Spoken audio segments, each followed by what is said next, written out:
Welcome to మన టెంకింగ్ shop అన్న. దీనికి 14 గేజ్ కడుతున్నాం అన్న.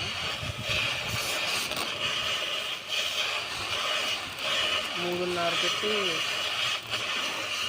ముప్పాటిగా 3.5 పెట్టి బెండింగ్ చేసి 14 గేజ్తో అంచులు కడుతున్నాం అన్న.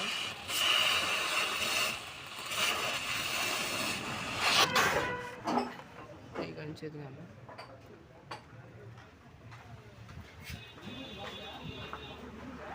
ఇప్పుడు అంచు కట్ చేసి అంచు కడతాం అన్న.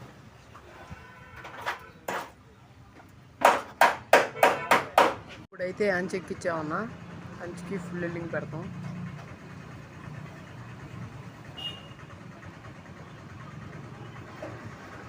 $14 గేజ్ అనేది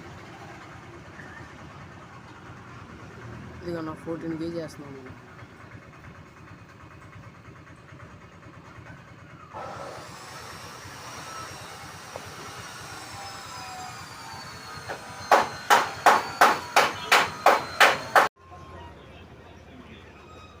చాయ్ సంచులు అయితే 14 గేజ్తో కట్టేసామన్నా.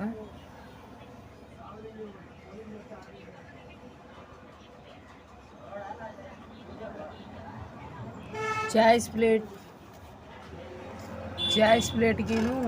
14 గేజ్ అంచు కట్టాం కదన్నా. అంచు కరిపైన ఆర్పెలింగ్ పెట్టాలన్న.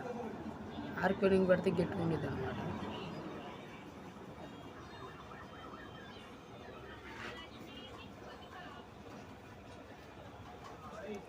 బాక్సులు కూడా కట్టామన్నా.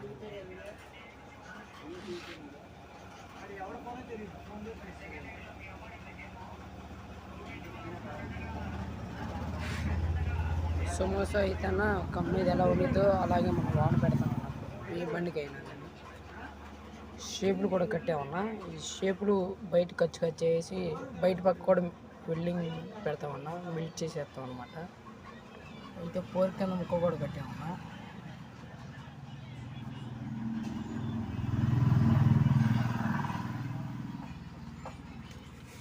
సైడ్ ప్లేట్లు కూడా పోయినాయి అన్న. సైడ్ ప్లేట్లు కూడా కట్టాము 14 గేజ్తో.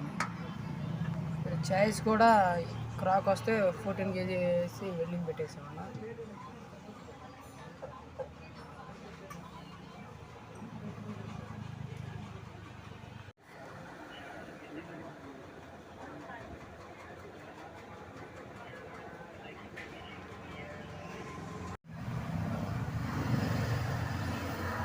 రెండు ప్లేట్ కట్టామన్నా. ఆ సైడ్ అయితే చిన్న ముక్క పోయింది, ఈ సైడ్ అయితే పెద్ద ముక్క పోయిందన్న. Side plate కట్టేసామన్నా. ఈ ప్లేట్ కడితేనే చాయిస్ అనేది ఎప్పుడు బెండు కానీ క్రాక్ కానీ రాదన్న. అది కట్టకుండా లోన పక్క చిన్న ముక్క వేసినా కానీ క్రాకులు వస్తాయి అన్నమాట. ఈ టేప్ కూడా పెట్టామన్నా. 14 గేజ్ అంచేనన్న టేప్ కూడా.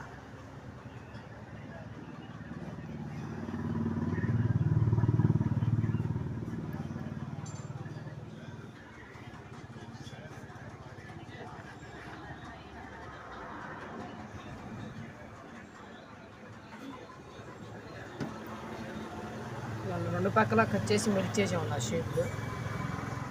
లోన్ పక్క కటింగ్ చేసన్నా ఇది కూడా లోన్ పక్క వెల్డింగ్ పెడతాం అన్నమాట అన్న.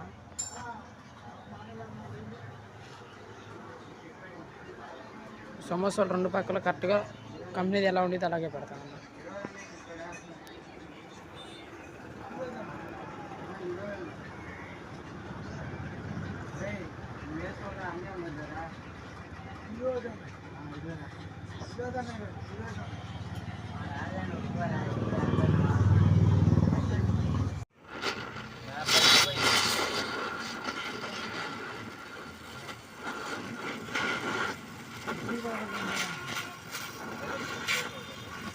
లోన పక్క కట్ చేసి వెల్డింగ్ పెడతాం కదన్నా. ఇది కట్ చేసేస్తాం.